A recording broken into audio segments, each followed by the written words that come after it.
Hi everybody, this is Rose of Sharon, and I'm back again with another anime series review. I just recently was able to watch the entirety of Aggretsuko seasons 1 through 3, and I was actually a little bit surprised where they took the third season, and I felt it was a really nice development for Retsuko's character and all the characters, and just seeing them change throughout the series and how Retsuko reveals her true self. And one of my favorite ships is actually reinforced, and I was so happy. I thought, yes! Because I am a sucker for that kind of schmaltz anyway, and I am a romantic. And I wish that kind of love upon anybody and everybody, and hoping that this will be the year that I'm actually going to encounter it once and for all.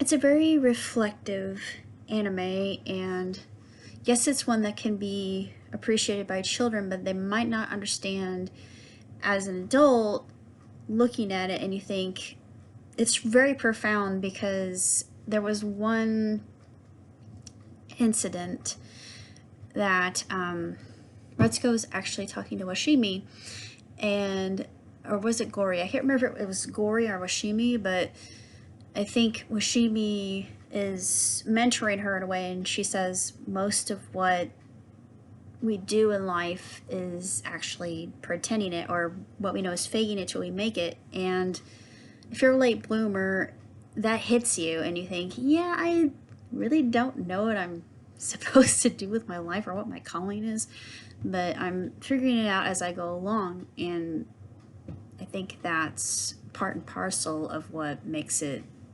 enjoyable. And I'm in a transition period at this point in time in my life again, and I find that I want my own house, and I pray every night that I'm able to find my spouse and settle down and have a family. Of course, there are a few people that say, well, you're too old, and blah, blah, blah. And I really don't want to listen to that, because things didn't happen the way that I thought they would. What occurred was I did what I felt was the right thing in tending to my parents. I didn't want them to go to a nursing home. That was the last thing I wanted. I thought, no, and mother had to anyway, but she was treated really well.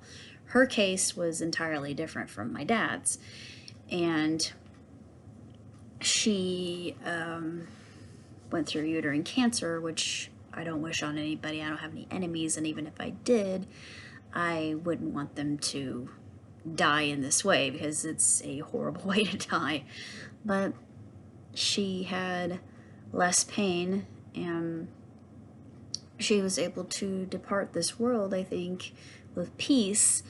And yeah, I miss her quite a bit, but I wouldn't have changed this for the world, because she was my best friend other than my dad. And my dad was actually my partner in crime, and he's been gone for 3 years. And it hit me kind of funny, because I realized that it just feels like that part of my life I'm still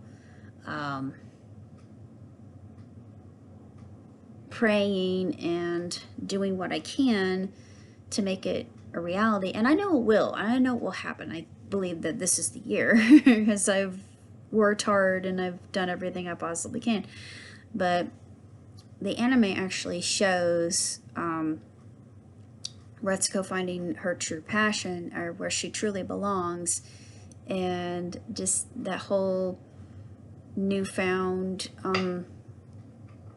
chapter in her life. And as a young woman in her 40s, I can relate quite a bit to that, and it speaks deeply to people.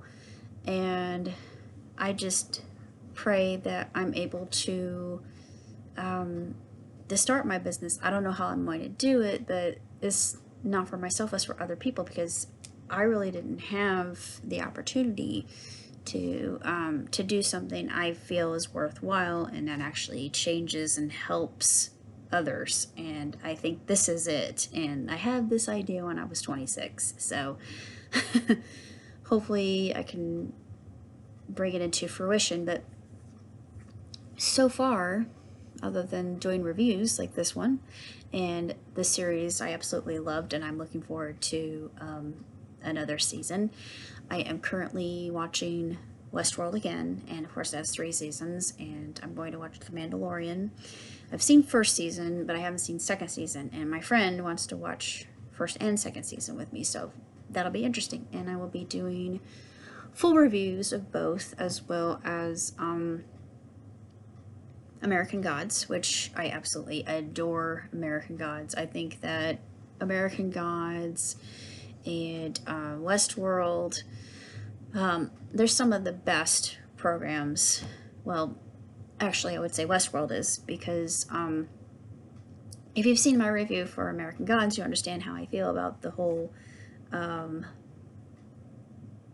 justice triggering liberal, I should say extreme leftist views, which I'm not a racist, and you know this well. If you're my subscriber, or my gardener, I should say, if you're one of my gardeners, you know this. I have friends of all different creeds and religions and backgrounds and upbringings, but when a show goes off script from what the book has, it adds nothing. It really doesn't. It's just triggering, and it just is programming, and that's what a program really is. But being the awakened individual that I am, I realize that you cannot let that narrative dictate what you do, and you live forward in such a way that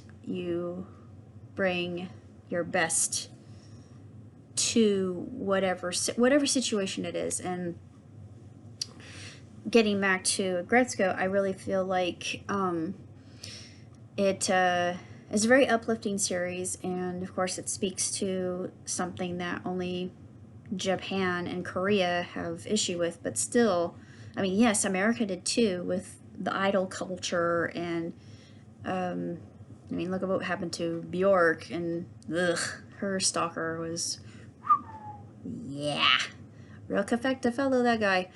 But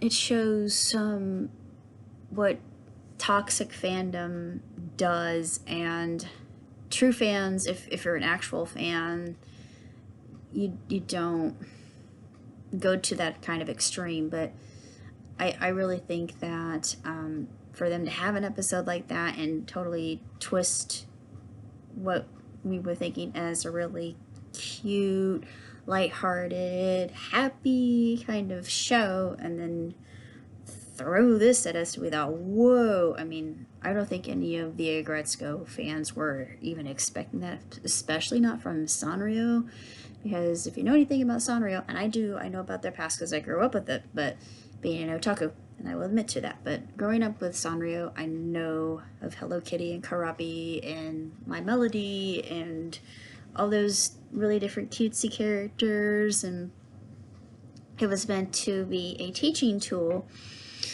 Of course, it's one demographic, it's meant for kids, mostly kids, but there are people like me that just fall in love with Kitty and think, oh, you're so adorable. I mean, Kitty is such a cute character. I mean, there's nothing more wholesome and pristine and pure than Kitty. And then you have something like Aggretsuko. Aggretsuko is, I think, more towards, I think the demographic should be, in my opinion, it's probably my age. I don't know. Who knows? Maybe a little bit younger, but Aggretsuko, she's only 21, so I think it appeals to people coming into young adulthood, which would be 18. I think 18 is when you really start, especially when you're when you're expected to be emancipated, and I mean, I wasn't, so yeah, I'm late to the game. I'm running to catch up, but and I can laugh about it, but slow and steady wins the race. Uh, other than that, I find that the series is great. I love the voice actors, and my favorite ship makes this so much better. And I won't say what happens or why, but the way that it just leaves it open for something I think will make certain shippers very pleased. At least this is my prediction. And if they cannonball my ship, I swear to God, I will be so upset. But granted, even if that happens, I will still watch the show to see how they continue to develop the characters and just make it a show that I believe a lot of us can learn from. And I think even younger people can watch this and learn what it is to be an adult. And being an adult doesn't have to be a drag. No, it can be some of the best years of your life, honestly. And that's what I'm finding out. Even that I feel like I'm truly an adult for the first time, honestly. And I know it might be a little bit later than most, but like I said, better late than never. So until next time, live long and prosper. Ciao, tutti.